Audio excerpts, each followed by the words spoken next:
Well, hello, hello. Welcome back to another episode of the EntreMD podcast. We are going to have a blast today. I did a post on my Facebook page, and if you don't follow me, you should. I'm Neka Unachukwu on Facebook. Um, and I was like, can you build $1 million business? Right? That was the title of the post.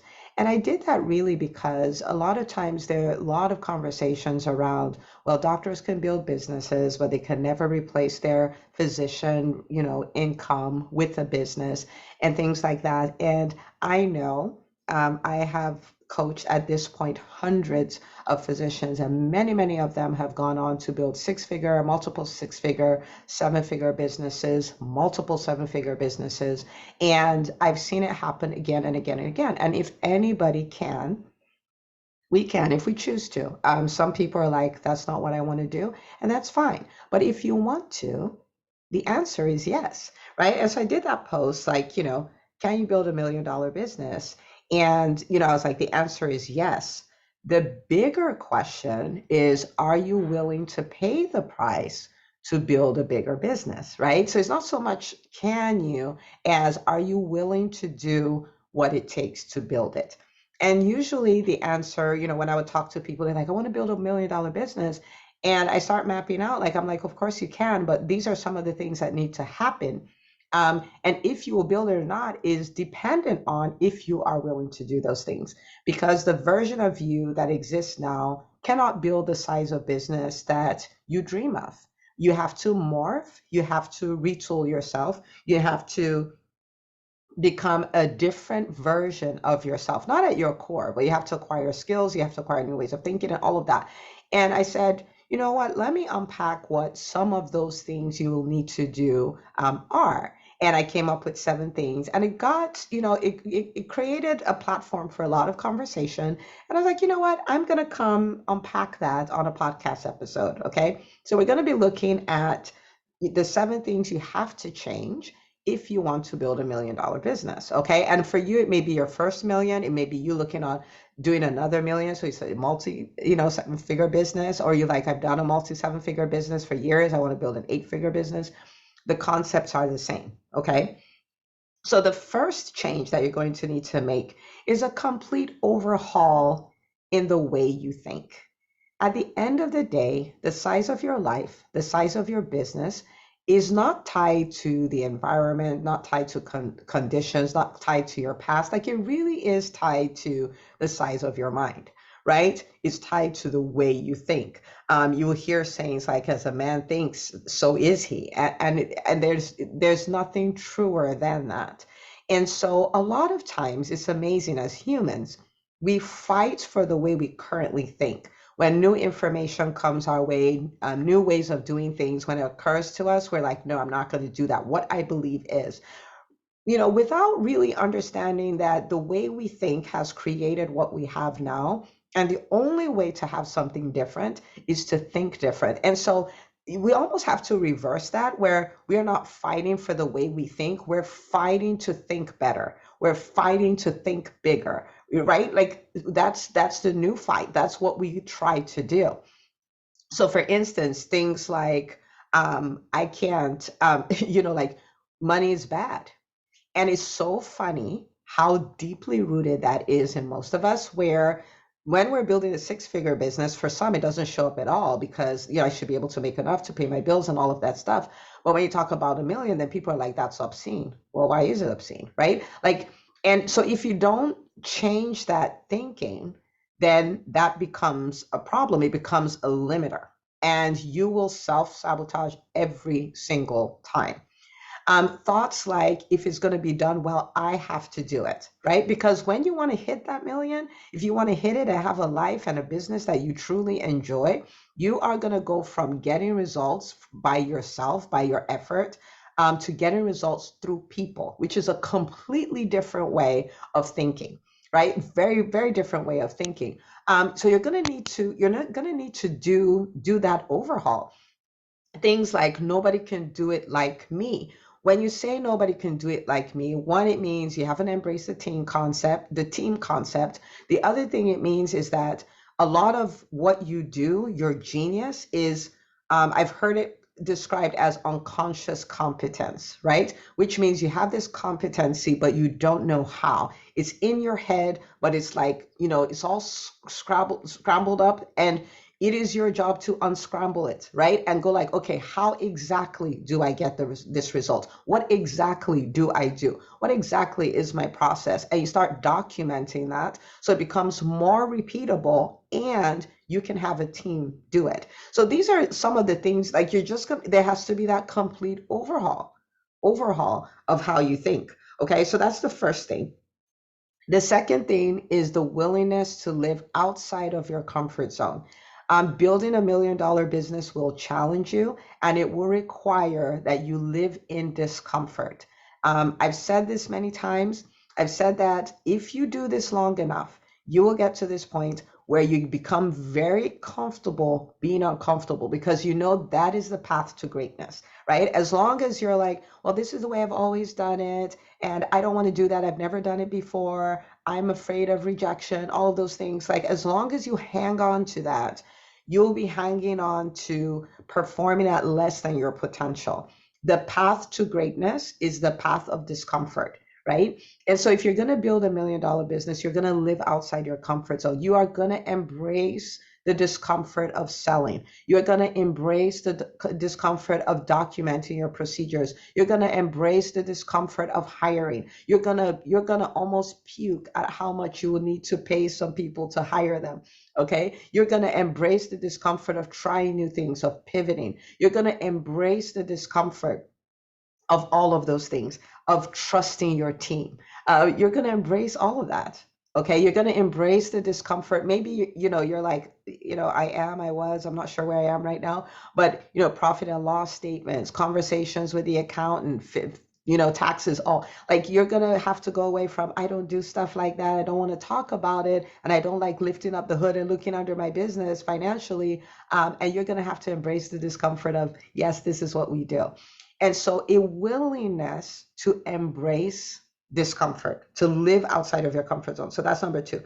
Number three is investing in coaching and consulting to develop the skills and strategies that you need.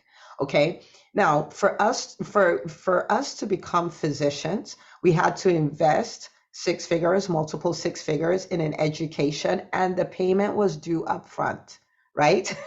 It was due upfront. You might say, no, I'm still making my payments. No, no, no. You're paying the people who paid for it, right? You got a loan and all that stuff, but the payment is due upfront. You made the commitment, you made it upfront, right?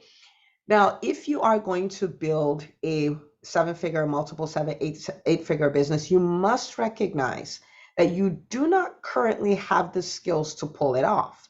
If you had the skills to pull it off, you would have already done it, right? And so a lot of entrepreneurship is skill acquisition. And some of those skills are, how do I manage my mind? There is a skill to that, right? How do I manage it? What's the process? Because a lot of things are going to come up. There's going to be a lot of mind drama. You need to be able to tame your mind or it will drive you nuts. Okay. So the skill of that, the skill of building a team, it's not even about finding the right person, right? Finding the right person is a skill.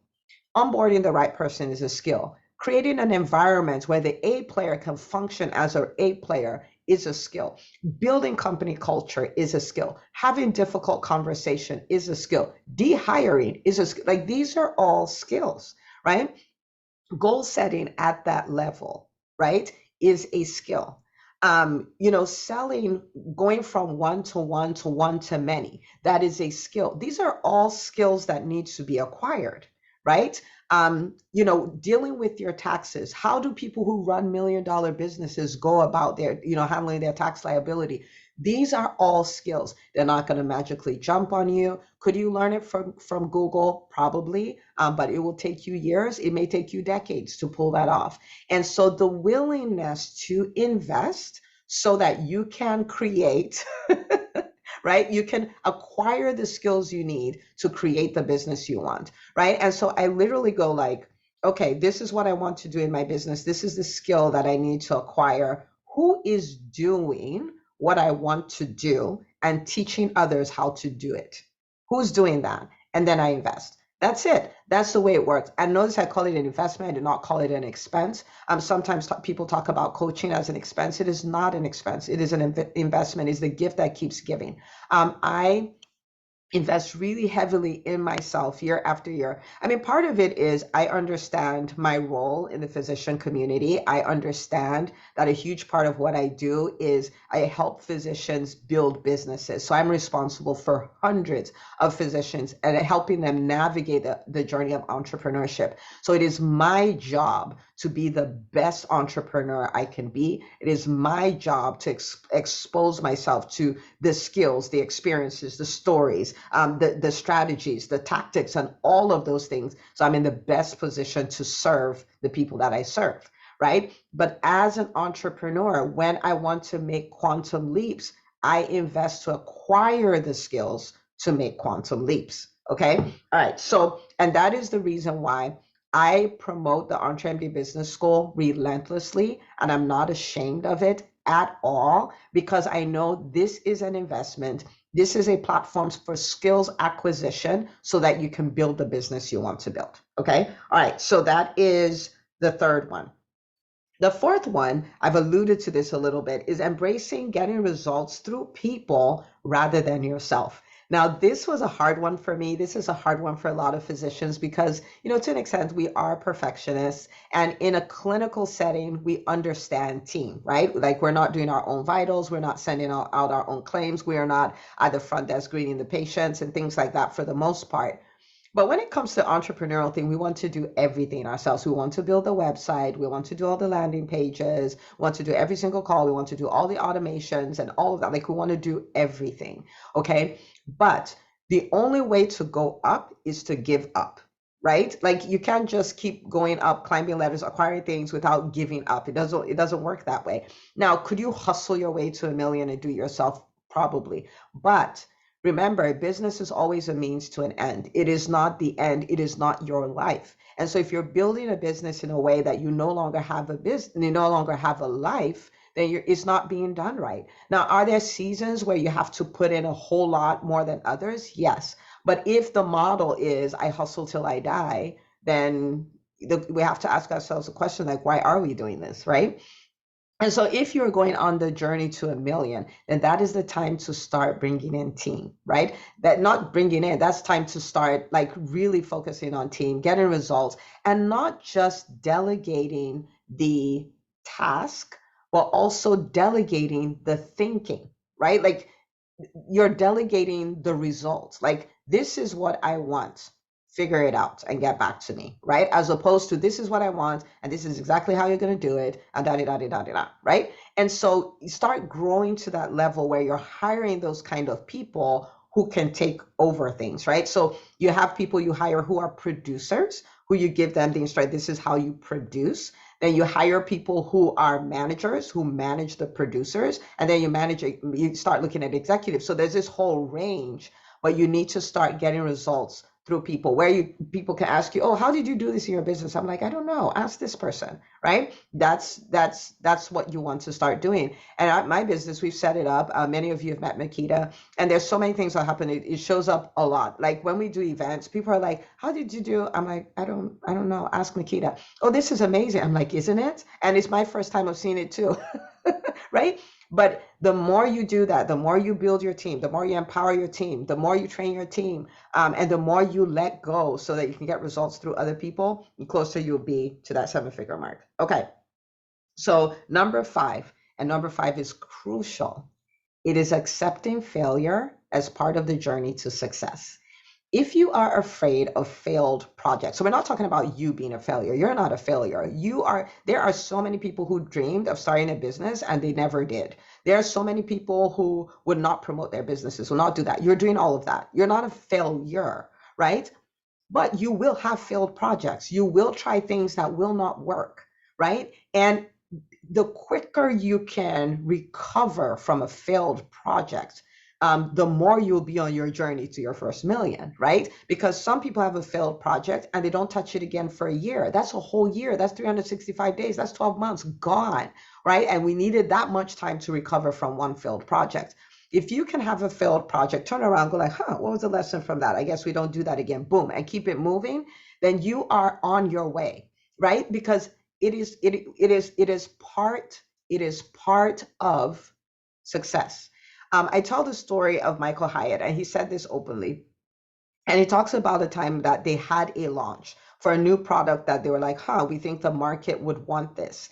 And I need to understand this is a really big company, okay? Really big. And they did their launch and they did not have one single person buy. When I heard that, I was like, wait a minute. I mean, his email list is probably hundreds of thousands of people. And he's had all these established products. He's had so many buyers. I mean, and at every level, right? Whether those are books, whether those are courses, whether that's his planner, whether that's his, his accelerator and other higher ticket things that they have. So they've had buyers across like every kind of buyer. And how do you have a launch where nobody bought, like not even one person accidentally bought, like nobody bought? And there are things like, huh, so what did we miss here? Okay, this is not really what the market wants. This is what the market wants. And they flipped it and kept it moving. And I was like, wow, right? First of all, that something like that can happen to somebody of that caliber made me go like, okay, so we don't need to make this a thing. Like if you did a launch, for instance, and it quote unquote didn't work, because in the On-Trend Business School, what we say is it's always working. And the doctors in the school have seen, like, even when it doesn't seem like it's working, it's always working. And so doing a launch like that, if that could happen to him, then if I do something that doesn't quite work, I just need to learn the lesson and move on, right? And so accepting failed projects. So you're free to try, you're free to innovate, and you're free to give things your best effort. Because if you are afraid that if I do this, it might not work and it will hurt my feelings, you don't show up fully. You don't go all in. So at least you can comfort yourself and say, well, I didn't give it everything, right? You're giving yourself a way out. But when you're not afraid, you go out and you're like, if this works, great. If this doesn't work, great. I think it'll work. I've done everything I can to make sure that it works, but I am going all in and I am leaving everything on the table. Okay. If you do not have that attitude of failure is part of the journey, then you will keep protecting yourself. And in protecting yourself, you don't just save yourself from the pain of rejection, but you also save yourself from the greatest results you could ever get, right? Which is a bad save. Who wants that? Okay. So accept failure as part of the journey. The sixth thing, I've alluded to this, is recovering from disappointments, setbacks, and failed projects quicker. And I said much quicker. Okay. So this is the intention that you set. If I do something, it's a failed project. I am not a failure. This business is not a failure. We just did something that didn't work. And so what is the lesson from this? If you need to take the night, if it's, you need to take the weekend, take it, but then turn around, learn the lesson, get back into the ring and fight for what you want. Right? So we need to recover quicker. So ask yourself this question, because you might say, yeah, that's true. Ask yourself this question. Okay, now that I know this, let me look back. The last disappointment I had, the last setback I had, how long did it take me to recover? Did I quit? Did I quit my business for 6 months because of something that didn't work? Right? Because if that's what you did, now is the time to change that. Now is the time to change that. There is one time that I really, it's so vivid. I really remember it. When I had an opportunity to do this. So this was the first time I launched the EntreMD Business School. So this was in June of 2020. And we had an amazing event. It was a one-day event, EntreMD Live. People came, people were impacted so much. It was the biggest one we had ever had. We had 321 people in attendance. It was like wild. It was so good. And, and then I talked about the EntreMD Business School, never made a year-long offer before, never made an offer at that price. And it was $497 a month. Okay. So it's not like it was some ridiculously high price. And after a 6-hour event, after the biggest event we had ever had, after the people were so excited, after all of that, and I made the offer and I made it as confidently as I could at the time. After everything, closed it down, went to Kajabi to go see what happened. 2 people, 321 people registered. over 200 showed up live at any given time, and two people, one, two, signed up. I looked at it, it was the biggest punch in the gut ever. And remember, my zone of genius is marketing, right? A lot of what I would teach them in the EntreMD Business School is how to put yourself out there, how to sell confidently, how to do all this stuff. Two people. I mean, just sit with that. One, two, out of over 200 people. One, two. Yeah. That's like a 1% conversion rate. Okay. And I looked at it and I felt sick to my stomach. And I remember going in. I'm an introvert, and the shower just does wonders for me. So I'm sitting in the shower. I'm just going like, oh my goodness. Okay, so wow, what am I supposed to think about it? I didn't allow myself over process. I'm like, how do I respond to this? What do I do? Because I was like, I understand how this works. If I go with my feelings, I'm gonna wreck everything. I can't be in this state. I'm like, so what do I do? And I just had this thing, like, be grateful for the two. I'm like, okay, so I don't know anything else to do right now, but I know to be grateful for the two because this was later in the day, right? So I'm like, okay, I'll be grateful for the two. And I'm like, wow, I'm so grateful. I got two people. I have proof of concept. I got two people to sign up for the EntreMD Business School and all of that. And I'm celebrating it, right? And so I feel better. Now I had things I was going to do, email, social media, all of that stuff, but I felt better. And then the next morning I woke up and it's like, and I went because of course, if I was grateful for the two, I would wake up in the morning and there would be, 200 and it was still the two. And I was like, oh my goodness, right? I'm like, okay, all right. And then I was like, well, I'm going to execute the plan that I made. And I'm just not going to let myself go where my feelings are going. And so we did the emails, we did the social media, we did all of those things. And by the time the cart closed, we ended up with 22. We ended up with 22, which was so mind-boggling, right? It was so amazing, but it taught me this lesson of being like steel in the midst of a challenge. Like, don't respond the way your feelings want you to respond. Just sit there. It will hurt, but just sit there. But recover quick, because I could have had a full-on tantrum on the day when I found out there were two. I could have not shown up on social media to say, hey, the doors are closing at this time. I could have canceled all the emails that were supposed to go out because I'm like, if I couldn't convince them in 6 hours, I'm not going to convince them with an email, right? I could have done all of that, but it was a quick recovery, quick, right? And so you want to become quicker, because guess what's going to happen on your way to a million? You're going to have a lot of disappointments. You're going to have a lot of setbacks.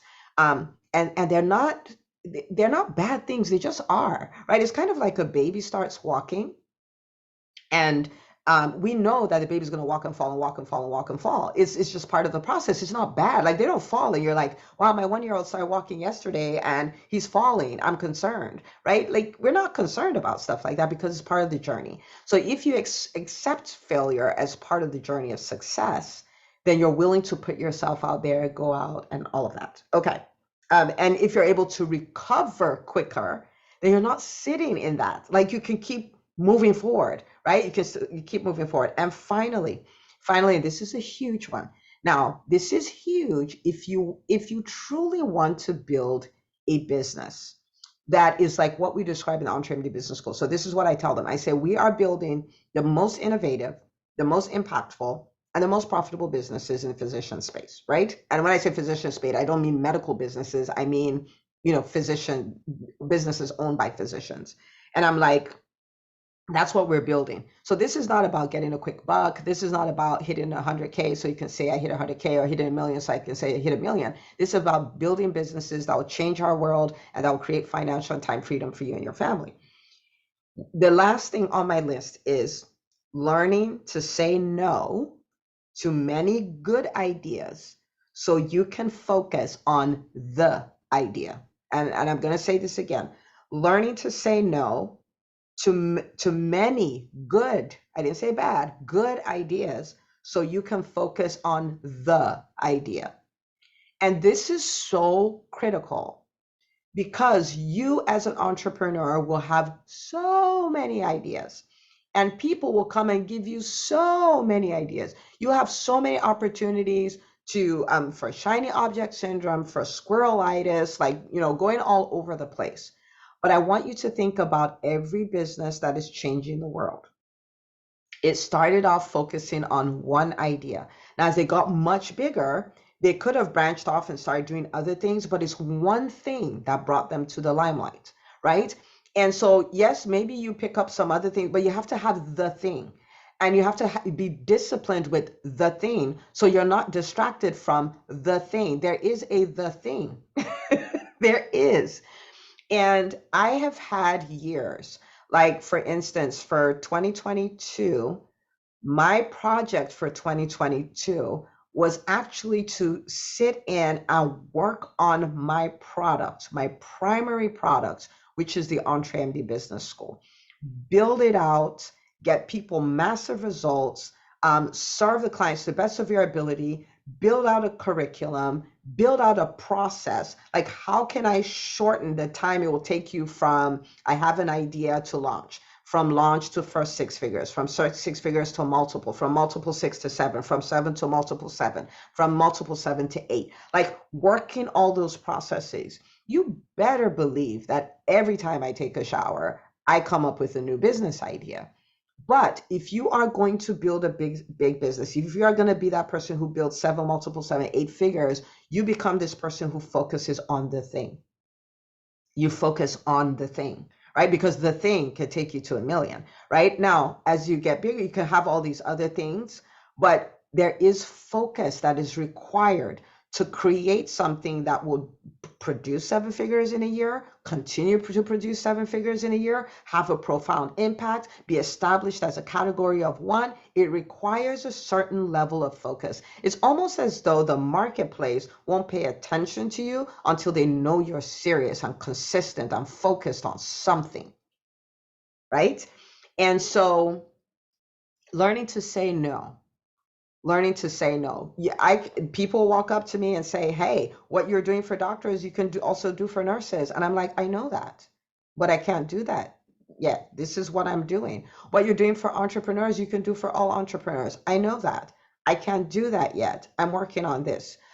You could also, I know that, but I'm working on this. What is your thing? What is the thing that takes you to the million? What is the thing that is your legacy? What is the thing that changes your world?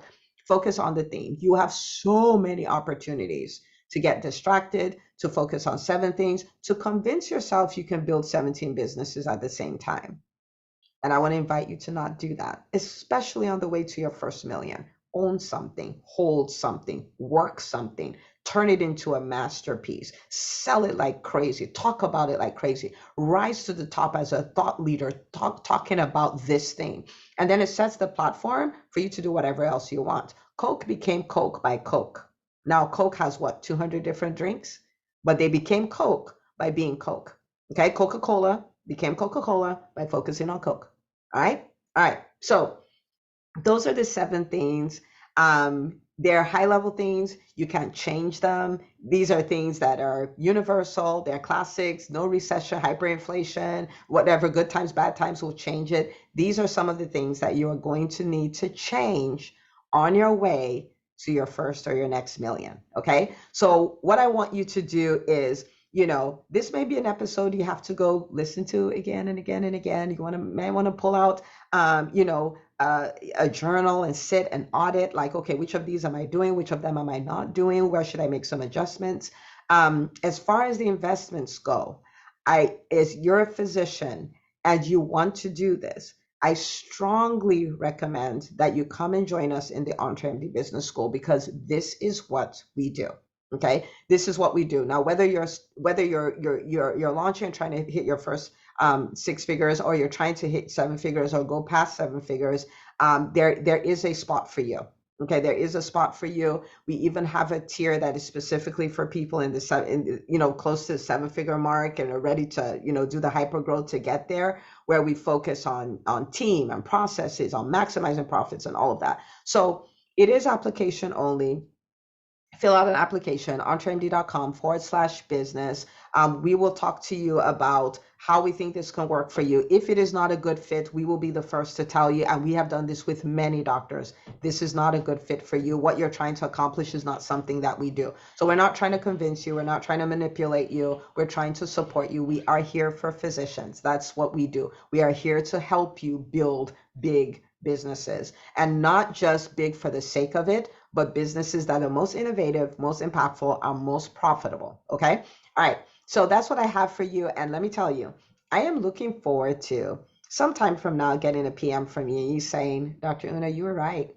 And I did it. I did it. I crossed the 7-figure mark. I crossed the multiple 7-figure mark. I crossed the 8-figure mark. I would love nothing more than to celebrate that with you.